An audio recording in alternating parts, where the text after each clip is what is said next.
OBC प्रमाण पत्र है आप लोगों का, या आपके पास ईडब्ल्यूएस है, ठीक है भाई। जिसने जनरल में फॉर्म भर रहा है उसको तो सर्टिफिकेट की जरूरत ही नहीं है।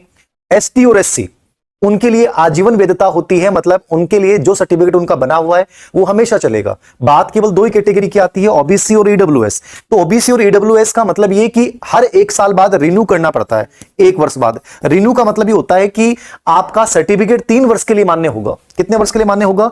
3 वर्ष के लिए मान्य होगा। लेकिन याद रखना, इसमें आपको, मान लीजिए कि आपने जनवरी 2022 में अपना जातीय प्रमाण पत्र बनाया ओबीसी या ईडब्ल्यूएस का, तो वो आप अभी फॉर्म भर रहे हैं तो वैलिड है, आप उसके आधार पे फॉर्म भर सकते हैं। अब आप कहोगे कि सर मुझे क्या दोबारा नया बनाने की आवश्यकता नहीं है आपको। अभी फिलहाल स्थिति के अनुसार यदि आप वैलिड हैं, मतलब जनवरी तक आपका 19 जनवरी तक वो वैलिड है, तो आप उसको लगा दीजिए।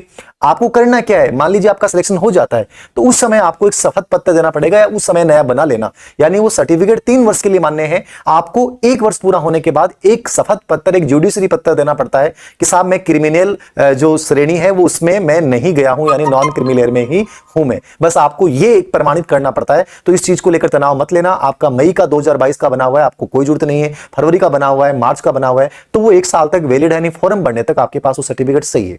दूसरी चीज, तो ओबीसी और ईडब्ल्यूएस के प्रमाण पत्र को लेकर बड़ा सवाल था, मैंने दूसरा जवाब इसका दिया है।